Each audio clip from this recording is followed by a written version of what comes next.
Hi, everyone. Welcome to tonight's live stream. My name is Alan. I am a coordinator at Kapit-Bisig.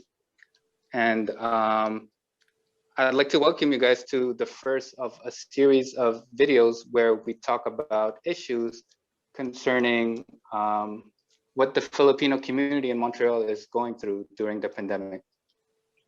For those who aren't familiar with Kapit-Bisig, I'll briefly introduce it so you guys get a small idea of what we do.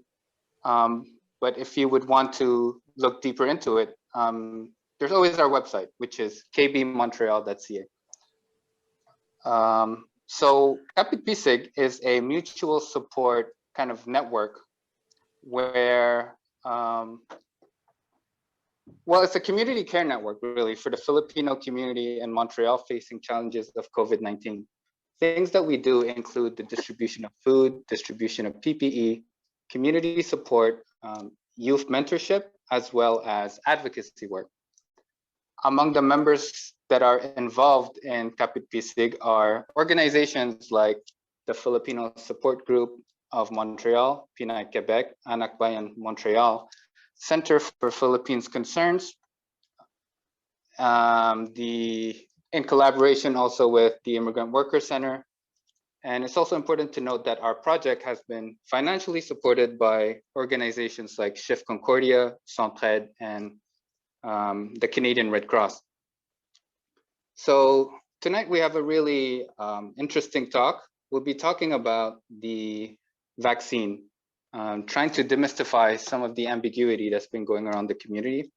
And for this conversation, we have our very special guest, Sheryl Ann. So Sheryl Ann is a nursing graduate from UDM. She's also a COVID-19 vaccinator and a volunteer at the Center for Philippine Concerns and PINAY Quebec. So without further ado, I'd like to introduce you guys to Sheryl Ann. Hi, everyone. Thanks, Alan. So my name is Sheryl. I'm a recent graduate at University of Montreal. I've been working as a COVID-19 vaccinator at the CIUS du Centre-Sud de Montréal.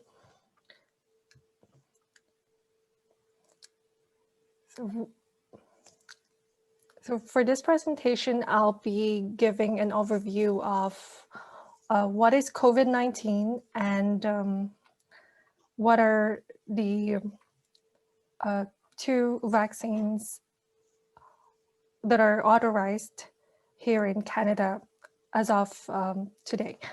So first, what is COVID-19? I'm sure you've been bombarded with many information for what this virus is. So just a quick overview. So COVID-19 is a disease caused by the coronavirus called SARS-CoV-2. So it's named coronavirus because of the crown-like structure called spike proteins, as you can see on the image. So on the surface of the virus, you can see crown-like structures, and those red structures are called spike proteins.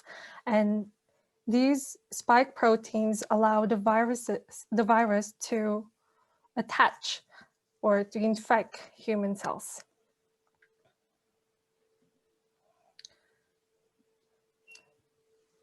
So this is the current situation. So more than 109 million cases have been reported around the world, and 2.4 million people have succumbed to the virus. In Canada, there are more than 825,000 infections and more than 21,000 deaths. In Quebec, more than 276,000 people have been infected and more than 10,000 people have died due to the virus. And in Montreal, more than 100,000 people have tested positive to the virus, and over 4,000 people have died due to the virus. So as of today, I check on the Health Canada website, more than 970,000 people have received at least one dose of either the Pfizer or the Moderna vaccine in Canada. And in Quebec, about 300,000 doses have been administered so far, and no one has received the second dose of either vaccines. I'm a healthcare worker, and I've received my first dose of the vaccine about a month ago, and the recommended interval between the first and second dose of the vaccine is 21 days, but I still haven't received the second dose, and it's been more than 21 days. So we don't know when exactly the second dose will be given. Unfortunately, there's a lot of delays due to production and delivery issues around the world. So only as soon as the vaccines start arriving, then more vaccines will be administered to the population. Okay, you probably know the symptoms of the COVID-19. You probably know some members of your family or friends who have contracted the virus. So these are the common symptoms that can manifest if you've caught the virus. So you can have fever, cough, fatigue, loss of taste or smell, or difficulty breathing.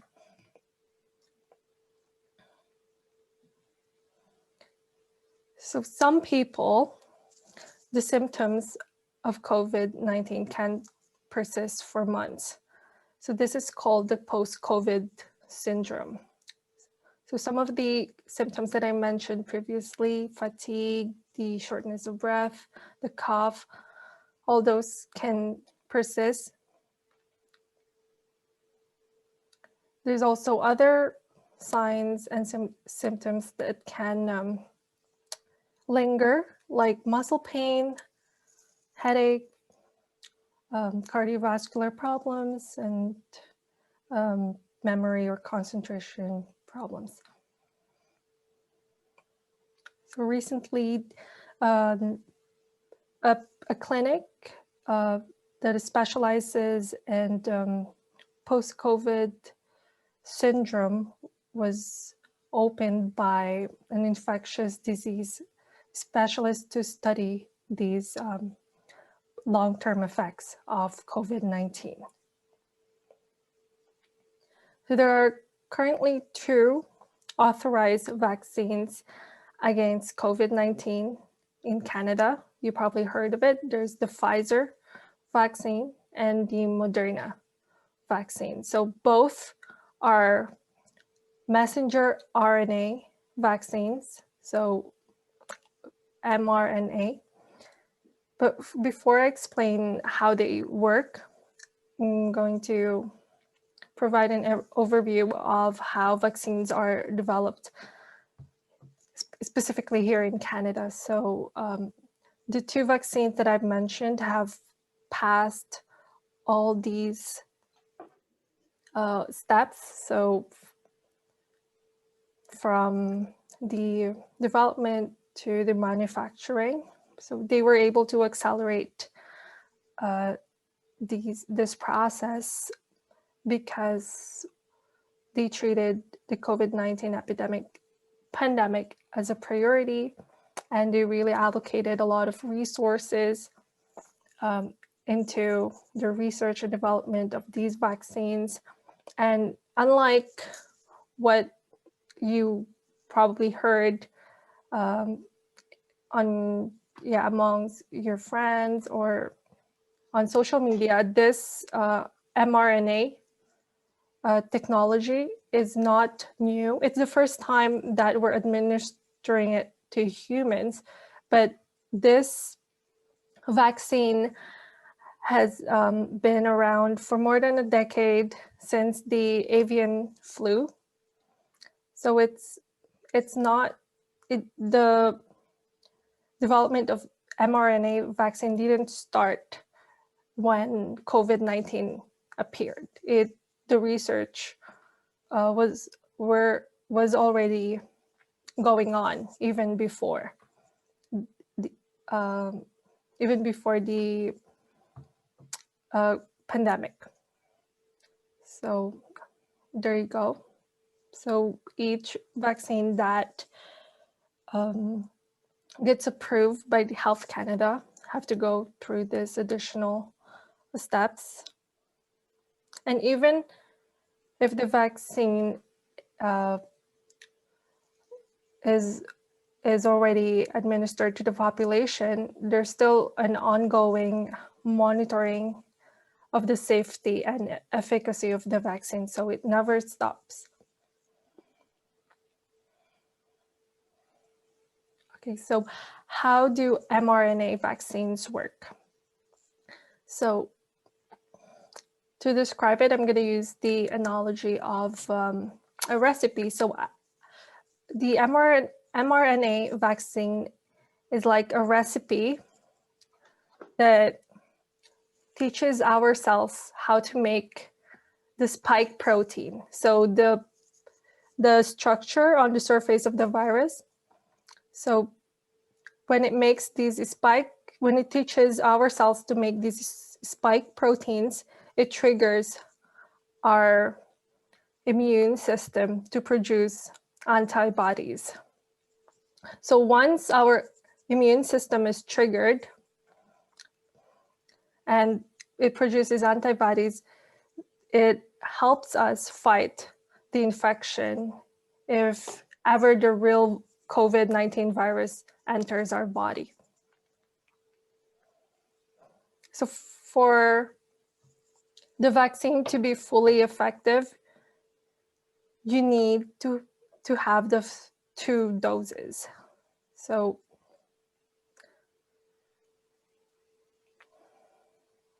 there we go.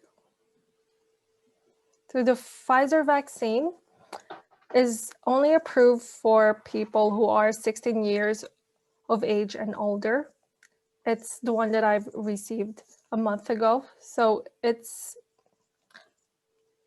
given by intramuscular injection, so about 0.3 milliliters into your deltoid muscle.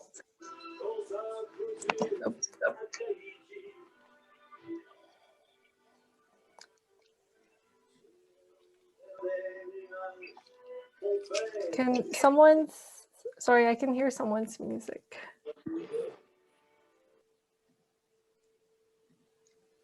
Thanks.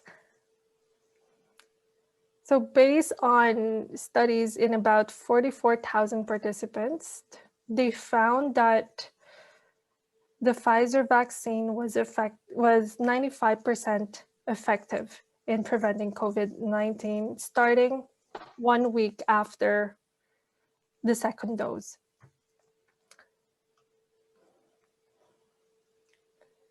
So even if you've received the 2 doses, it's still important to practice the safety measures, because the vaccine, like I mentioned, is only 95% effective. So it doesn't fully protect you against the COVID-19 virus. So the second vaccine that was approved by Health Canada is the Moderna vaccine, and it's for people who are 18 years of age and older. So it's administered the same way as Pfizer, so into the muscle of the arm. And you also need to receive 2 doses and for it to be effective at 94.1%. So this vaccine also passed the phase 3 clinical trials. So tens of thousands of participants were tested before this vaccine became approved by Health Canada.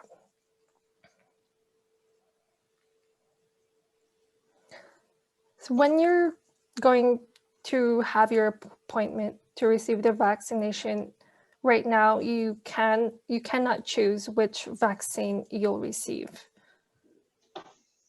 But since both vaccines have about the same efficacy, I recommend getting either of them.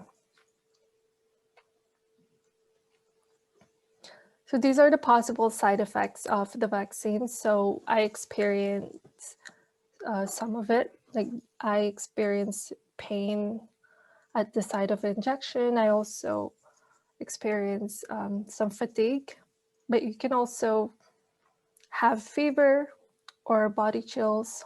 But these are common side effects of the vaccines and do not pose a risk to your health. But of course, there's always a risk of serious side effects. So you might have an allergic reaction.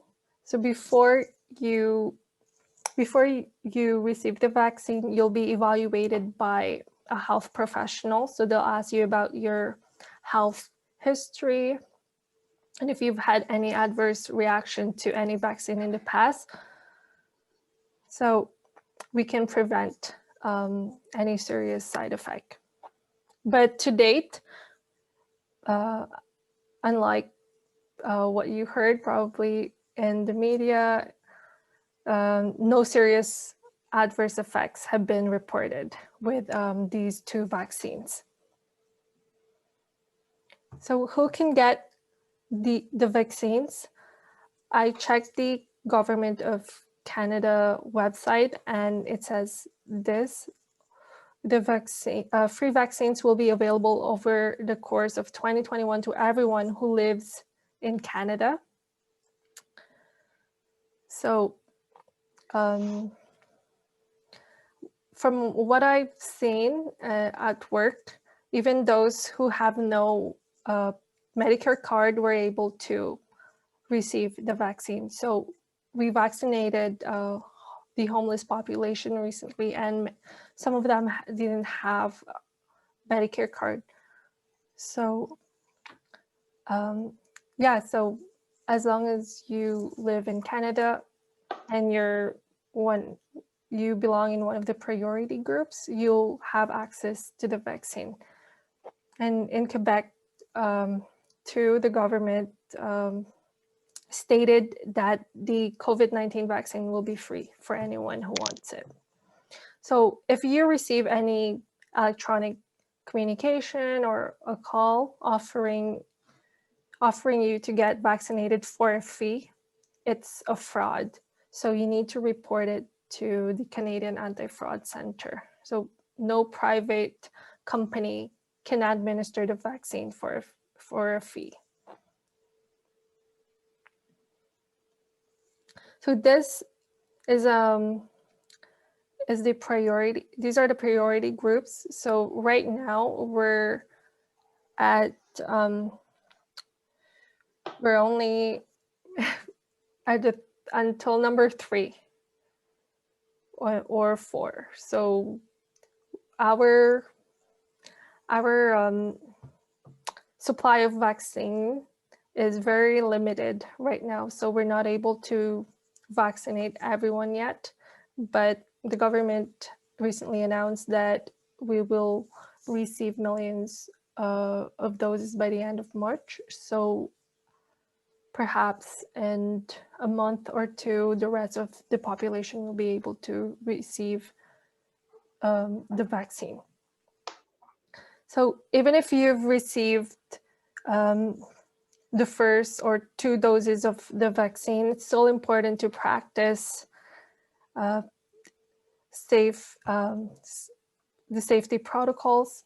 So you need to keep your distance from other people, stay at home, wash your hands, until everyone has been vaccinated, we still need to adhere to these protocols. And that's all. Does anyone have any questions or any experience, comments to share? That was great. Thanks for sharing that. It really helps clarify a lot of the ambiguity around the vaccine and vaccinations, and even like general, I guess, myths about COVID. For the next part of this discussion, we thought of asking you some of the more common questions going around the community. And for those who are in the chat right now, don't hesitate to drop your question as well. And we'll ask it to Sheryl. So I guess we could start with some of the questions that we received.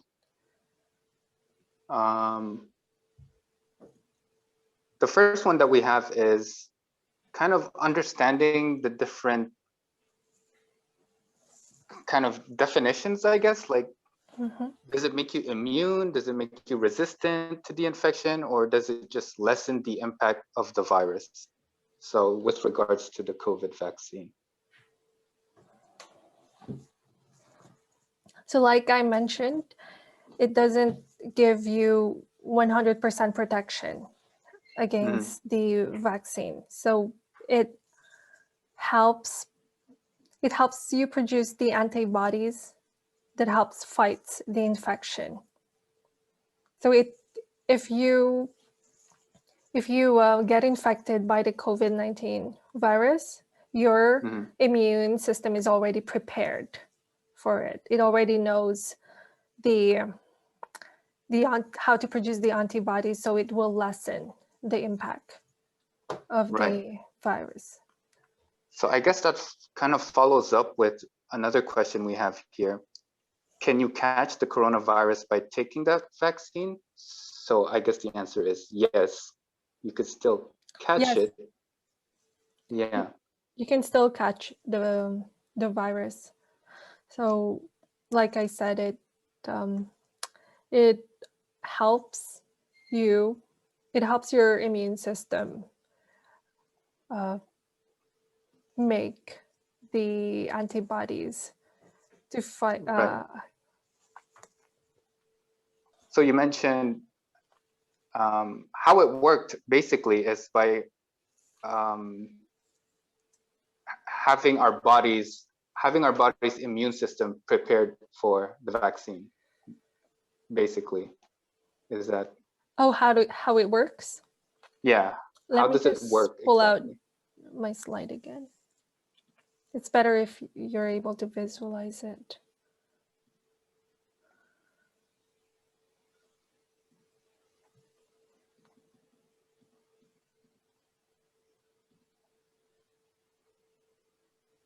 Okay, so like I said, the mRNA is like a recipe for your cells. It teaches your cells how to produce the antibodies that will fight the virus when it enters your body. Right.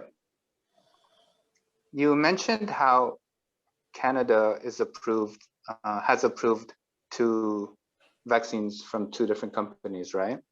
Yes. Is it possible to mix and match? Is that even a possibility, either by accident or on purpose? Like if you were vaccinated for one, is it possible to even get vaccinated for the second one? Like, how does that work exactly? Well, I know that there's current research being done on that, so I cannot tell you an answer yet. Okay. Let me just go. I see Dion has a question. Can I answer that one? So sure. Dion asked, what kind of allergy considerations do they ask about? Well, when before you receive the vaccine, so we'll ask about your health history, and so your if you suffer any health problems, if you're taking any medications, and if you have any allergies. So what kind of allergies are you really looking for, or if you had allergies to previous vaccines, so if you've had any bad reaction mostly. So if you have allergies like food allergies like eggs or peanut, it's okay. But we're just really looking for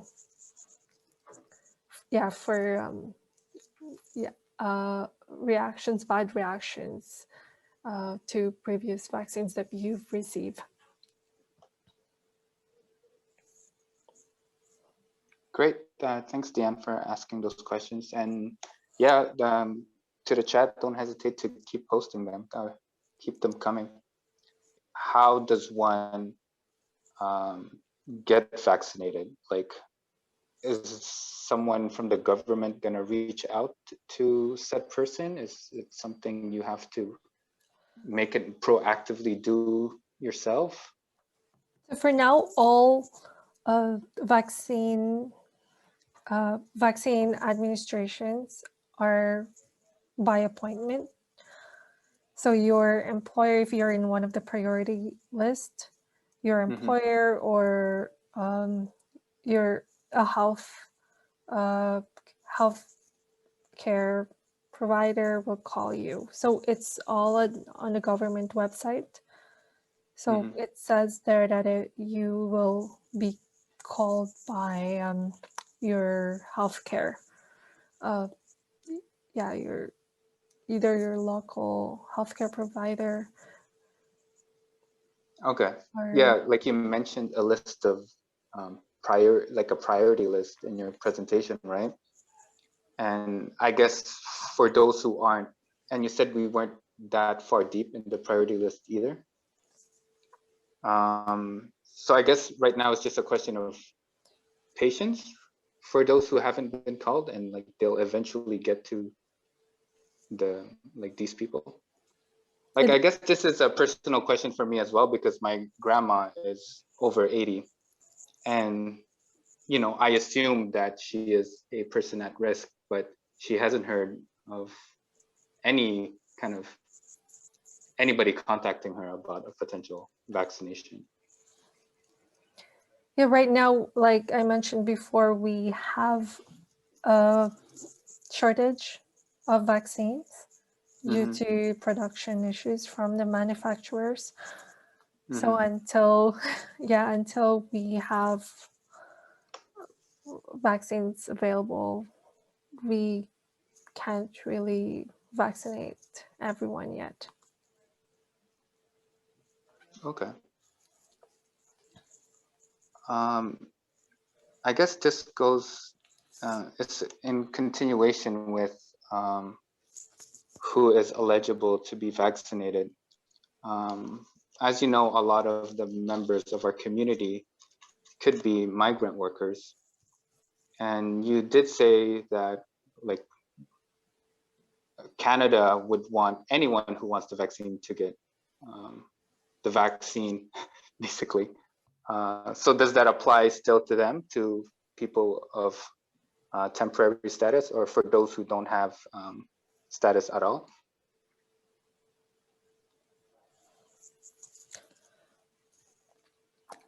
I'd like to answer yes. Because that would, only protect the whole population. If we want to go back to our normal way of life, we need to vaccinate everyone. And I've seen some people get vaccinated without any papers. So right. I guess there wasn't kind of an explicit,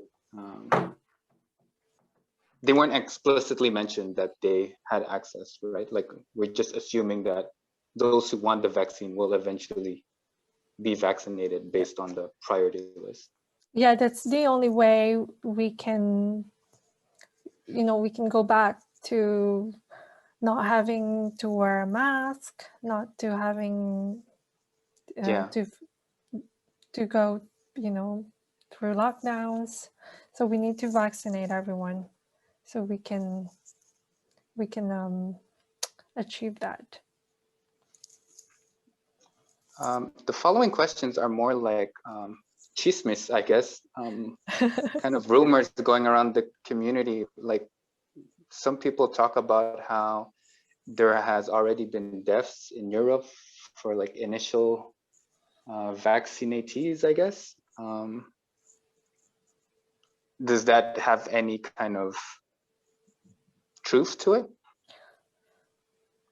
Well, I've been reading the latest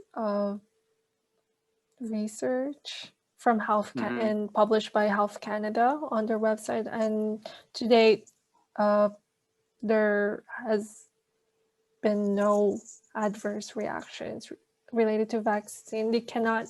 It's really hard to pinpoint the exact cause of a complication after the vaccine, unfortunately. So there can be a lot of factors. Right. There's also kind of this talk about herd immunity in the sense that do we need a vaccine if we could somehow just do herd immunity? Of course, yes, we need to vaccinate about, I forgot the exact percentage, but about 80% or 90% and above need to be vaccinated in order to reach herd immunity.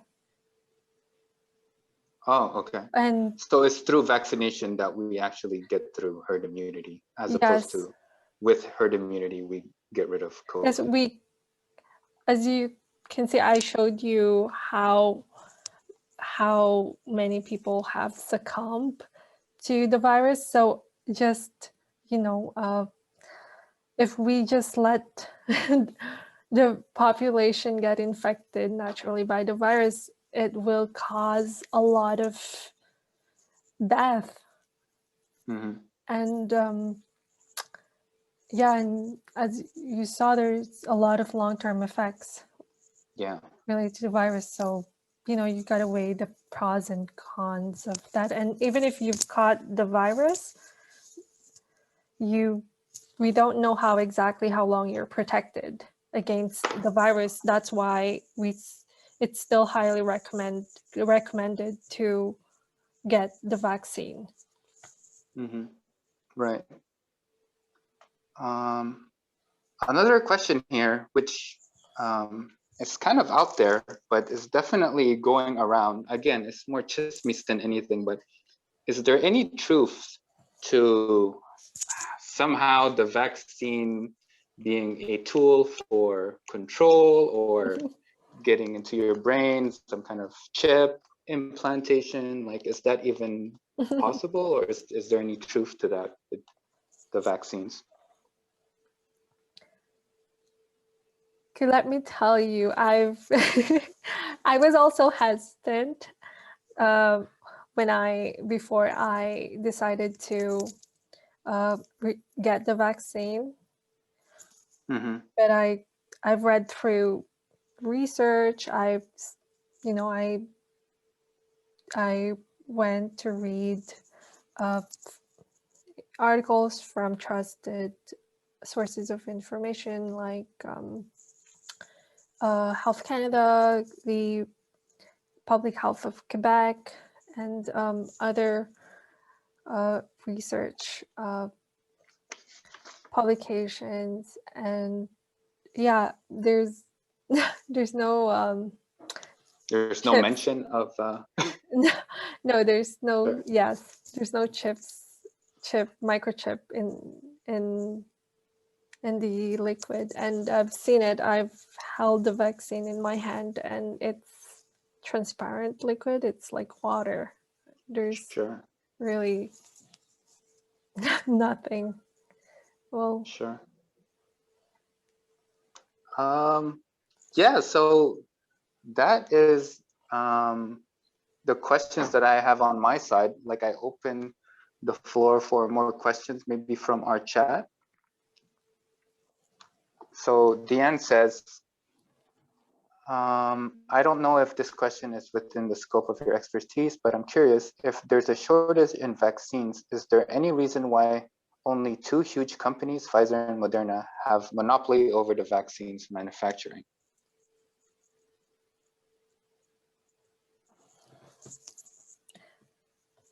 if anyone else can answer this, feel free, but I'll give in my 2 cents. I mean, we're in a capitalist system, right? And these, yes, that's right, it's simple greed. And these companies have shareholders, and so that's it's their priority to make profits. I mean, we have in Canada, we have the infrastructure to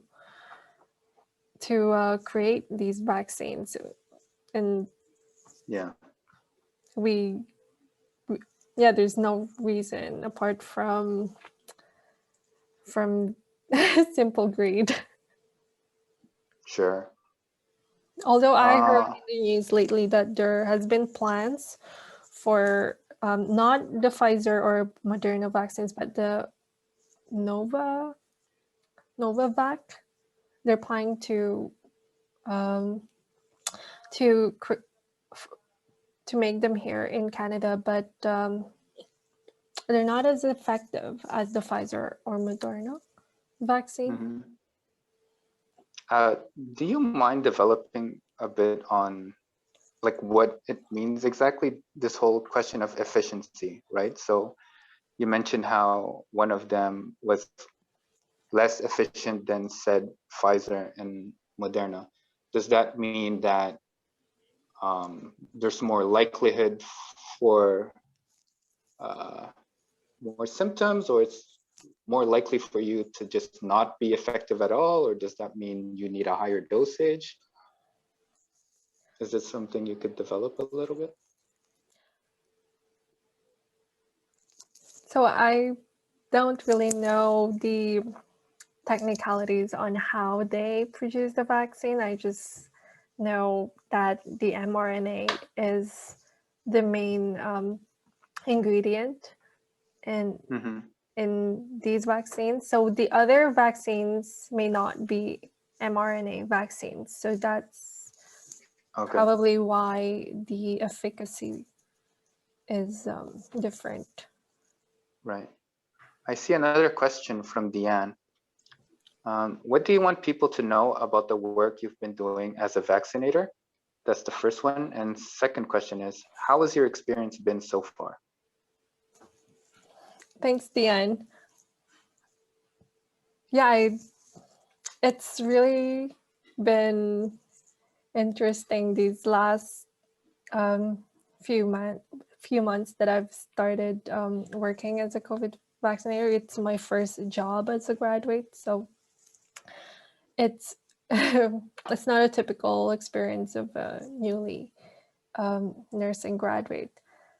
So I've been really impressed how different health professionals are contributing to the vaccination efforts. So when I had my training, when I started this job, I was with retired nurses, retired doctors, and foreign trained doctors, and even surgeons whose surgeries were canceled because of the pandemic. So we're all, I'm really impressed how with different people from different backgrounds, from different walks of life, have come together to protect our population. So I've met doctors from Algeria, from Ivory Coast, from Guinea, from Cuba, from Haiti. It's really like amazing how everyone is being put to,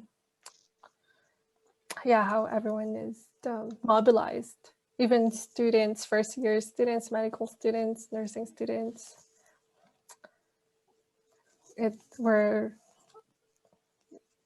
all at the front line and trying to do our part to fight this pandemic.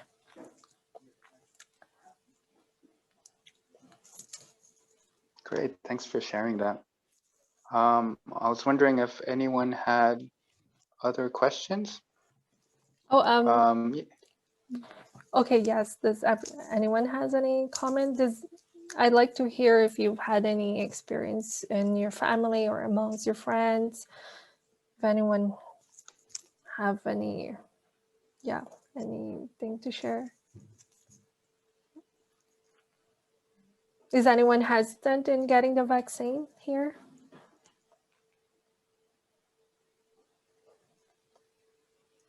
Oh, go ahead, Desiree.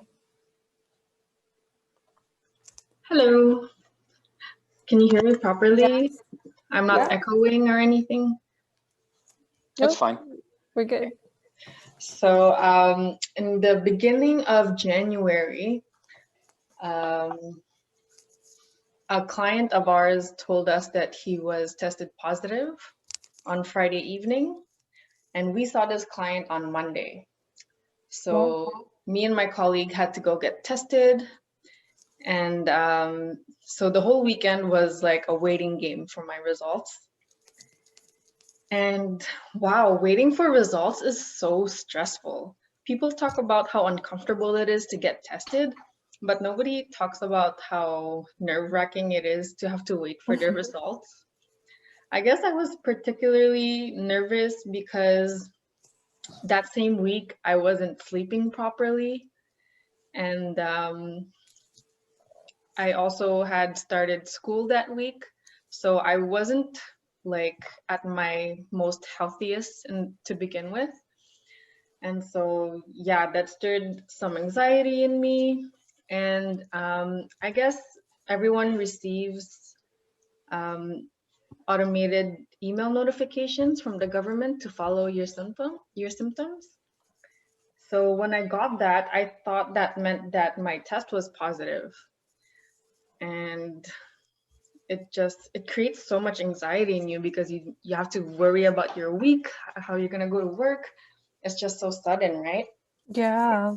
And on Sunday evening, I found out that I had already received my results, and the email was just sent to a different inbox folder. So if I had looked there, then I would have gotten my results right away, and I wouldn't have had to stress for no reason. Oh. So for those who are getting tested and are waiting for results, check your junk mail or something. It might be in there. Wow, so you waited more than a day for your results? Yeah. Oh, wow. Yeah, usually it's within 24 hours. So did you try calling after a day? I did. So they told me, I think it's because it was the weekend, they told me that it's possible that it could take up to 5 days. So when I called the day after, they said, well, it's too early for you to call. And then I thought, okay. So I waited. Wow. But what was the date of the email? Was it the day after when you opened Yes, it? it was the day after. Yeah. Because today it's very efficient. You can even get your result if you're at the hospital. You can have a rapid testing, so you can get your result within 2 hours. Oh, cool. Okay. Yeah, but so far it's available only for patients that needs to be transferred in a different department within a hospital. Okay, I see. Thanks for sharing, Des. No problem. Would anyone else have something to share, an experience about COVID or the vaccines? Any concerns, perhaps? I just want to mention that if you plan on traveling in the future, so for sure, the rest of the world won't probably receive the vaccine for many months or even years. Just like the Philippines, they need to vaccinate at least 70 million people twice, right? Because there are 2 doses. So if you plan on traveling in the Philippines or in other parts of the world, it's probably a good idea to get the vaccine. And it'll probably be a mandatory thing. You know, you'll have to show proof that you've received the vaccine in order to travel outside of the border. So that's one of the things. And I have a question. A friend of mine, well, I have a few friends who work in the hospital, and one of them got their first vaccination. And just like you, they never got their second one or are still awaiting for their second one. And they seem to be kind of anxious about that situation because technically, you know, you're supposed to have it during a designated amount of time. So what does that mean for, you know, the people who got vaccinated and missed their second dosage? Like, is there any health concerns with respect to that? Is there less efficiency? Like, is that something you could develop? well, according to the manufacturer of the vaccine, there's only a minimum interval, so 21 days minimum interval between the 2 doses, but there's no maximum interval. I see. But they still recommend that the second dose be administered as close to the 21 days. So far, we don't know if the efficacy of the vaccine is affected if we wait a long time after the recommended interval. Okay. Yeah, thanks for clarifying that. Deanne has a question. Can you provide us with websites you regularly go to for more trustworthy COVID info? I honestly just check the public health website of Quebec and Canada. But I'll send Alan when he's going to publish about this event. I'll send him the sources that I've used. Sure, great. Cool. We're approaching 7, which is the end of our conversation. Maybe if we had one last question, otherwise we'll just before wrap we things. can I just mention something? Yeah, of course. So I'm also a volunteer at Center for Philippine Concerns, and one of our initiatives is the health outreach for people's empowerment. So we try to build solidarity between the Filipinos here and in the Philippines, and as well as allied organizations. So one of our events have been an exchange between the healthcare workers here and in the Philippines. And we're planning to host another event so we can learn from the experiences of our healthcare workers, and not just healthcare workers, the Filipino diaspora here in Canada and in the Philippines. I think it's an interesting an interesting way of reconnecting to the motherland, those who are interested in learning more about the realities in the Philippines. It's, yeah, there's the news, you hear all about this awful things happening in the Philippines, but it's really nice when you're able to hear insights directly from those at the front lines. Right. So this event is really a trip to the Philippines where you get to learn hands-on. Yeah. Right. Cool. That So sounds really cool. I'm sure. Yeah, just check go ahead. our Facebook page and I'll update you guys when it's going to happen. Cool. Yeah, we'll try to have that in the description somewhere when we post this video. And yeah, with that, it's the end of our conversation. The first of what we hope is a series of different talks when it comes to the problems that the community is going through during the pandemic. So I would like to thank everyone who joined our chat this evening. I would like to give a special thanks to our guest, Sheryl, for sharing her knowledge for this first conversation that we have.